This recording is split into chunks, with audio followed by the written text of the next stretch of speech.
কিন্তু ওরা আগে প্রথমে নাম দিয়েছিল ইন্ডিয়া, INDIA। তো তার তো এত আর নেই, অ্যালায়েন্স আর নেই। এখন কি আছে? ইন্ডি। ইন্ডির মধ্যে আবার একজনের জেলের ভিতর ঢুকে গেছে। তো সেই জেলের ভিতর থেকে উনি মুখ্যমন্ত্রিত্ব চালাচ্ছেন দিল্লি। তো আস্তে আস্তে করে ওদের কিন্তু আর জোটের যে জোট বলছে, ইন্ডি জোট আর সংবিধান বাঁচাও, গণতন্ত্র বাঁচাও যে কমিটি, আসলে এগুলো মানে একটা মানুষকে বিভ্রান্তি করার জন্য এই কথা। আসলে তার কোনো তাৎপর্যপূর্ণ কোনো কথা আছে বলে আমার মনে হয়। আমরা জানি ওনারা কি বলছেন, যে সংবিধান বাঁচাও। আমাদের ডক্টর B.R. আম্বেদকর, যিনি আমাদের সংবিধান রচয়িতা, উনি কোথাও কোনো জায়গায় বলেননি যে একই দেশের মধ্যে এক প্রধান, দুই প্রধান, দুই নিশান আর দুই বিধান। কোনো আমাদের এই সংবিধানে লেখা নেই। কিন্তু মাননীয় প্রধানমন্ত্রী সেই কারণে সংবিধান কিভাবে বাঁচালেন, উল্টো সংবিধান বাঁচালেন 370 ধারা যখন উনি অবলুপ্তি করলেন। তো কারা সংবিধান বাঁচালেন? মাননীয় প্রধানমন্ত্রী বাঁচালেন। আর ওনারা বলছেন যে আগামী দিন সংবিধানই থাকবে না, সংবিধানই থাকবে না। আজকে ওবিসি সম্প্রদায় বলুন, ST সম্প্রদায় বলুন, SC সম্প্রদায় বলুন, সবাইকে তার সংবিধান রক্ষায় আমাদের মাননীয় প্রধানমন্ত্রী সেই বিষয়ে কাজ করছেন। সবাইকে সংবিধানের আওতায় এনে তাদেরকে তাদের পাওনা মিটিয়ে দিচ্ছেন।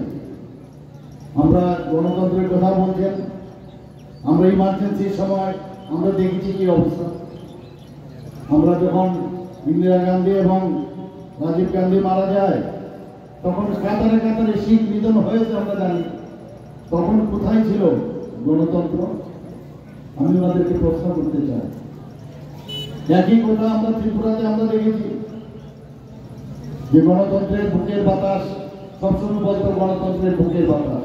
কমিউনিস্টরা কখনোই গণতন্ত্র মানেন না ওনারা। আমরা সবাই জানি ওনাদের যে বাইলজ, সেই বাইলজের মধ্যে ক্লিয়ার কাট লেখা আছে পেজের প্রথম দিকে কি লেখা, যে প্রোলেটারিয়ানদের মাধ্যমে রেড বিপ্লব করতে হবে এবং এই শ্রমিক আন্দোলনের মাধ্যমে যখন ক্ষমতায় আমরা আসবো তখন ডিক্টেটরশিপের মাধ্যমে আমরা এই দেশ চালাবো। আজকে তো মুখোশ পরে আছে ওরা, গণতন্ত্রের মুখোশ পরে আছে। একটা সময় ছিল ওরা কি বলতো, যে political strength grows from a barrel of a gun, বন্দুকের নল থেকে নাকি রাজনৈতিক শক্তির উৎস, এগুলো তো ওরা বলতো। আজকে মুখোশ পরে মানুষকে গণতন্ত্রের দোহাই দিয়ে নানাভাবে একটা কনফিউজ সৃষ্টি করার একটা প্রচেষ্টা আমাদের মধ্যে আছে।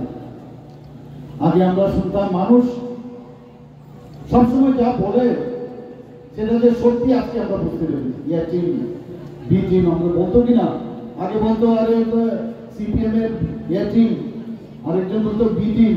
আজকে কিন্তু সেটা প্রমাণ হয়ে যাবে একই আদুলির এপি কারণ। আজকে কংগ্রেসের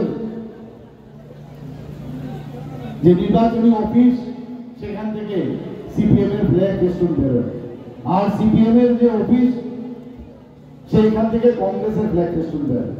অদ্ভুত একই আমরা দেখছি। এখন ডায়াসে একসাথে ওরা শেয়ার করছে। কি বলছেন কমিউনিস্টের সবচেয়ে সর্বোচ্চ নেতা কি বলছেন ত্রিপুরাতে?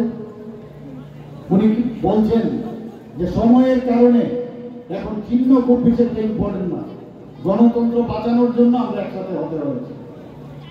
আগামী দিনে সংবিধান থাকবে না, সংবিধান বাঁচানোর তাগিদে আমরা একসাথে হয়েছি। আসলে এইরকমটা না, আসলে হচ্ছে এদের এই যে 28টা যে পার্টি, তার মধ্যে বেশিরভাগ অলমোস্ট পার্টি দেখা গেছে তাদের পরিবার পার্টি। সেই পরিবারকে বাঁচানোর তাগিদে পুরো সময় একসাথে হয়েছে। মাননীয় প্রধানমন্ত্রী কিছুদিন আগে এখানে আপনারা জানেন যে বিবেকানন্দ ময়দানে উনি এসেছিলেন। উনি কি বললেন?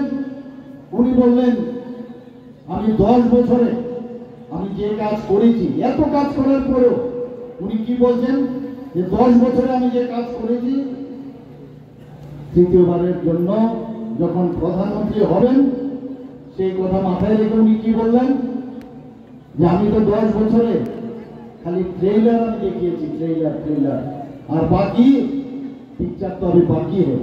উনি বলেছেন কিনা? তাহলে আগামী দিন যখন উনি তৃতীয়বারের জন্য প্রধানমন্ত্রী হবে, তাহলে দেশ কোন দিকে যাবে আমরা নিজে অনুমান করতে পারছি। এখন যেভাবে গাড়ি চলছে ডাবল ইঞ্জিনের সরকার, এটাকে থামানোর ক্ষমতা আর কারণ নেই। এত দ্রুত গতিতে চলছে যে থামবে না, এত স্পিডে চলছে। এখন এই যে উন্নয়নের জোয়ার চলছে, এখন সমস্ত পৃথিবীর সমস্ত দেশ এখন প্রধানমন্ত্রীর দিকে তাকিয়ে আছেন। G20-তে আমরা দেখেছি কেউ প্রধানমন্ত্রীজিকে সম্বোধন করেন যে মিস্টার বস, কেউ পায়ে ছুঁয়ে প্রণাম করছেন। এটা অদ্ভুত একটা সম্মানের চোখে আমাদের মাননীয় প্রধানমন্ত্রীজিকে সম্বোধন করেন, ওনাকে মানেন। সেই প্রধানমন্ত্রীজি আজকে আমাদের বলছেন যে বিকশিত ভারত, সেই বিকশিত ভারত সংকল্প যাত্রা, যার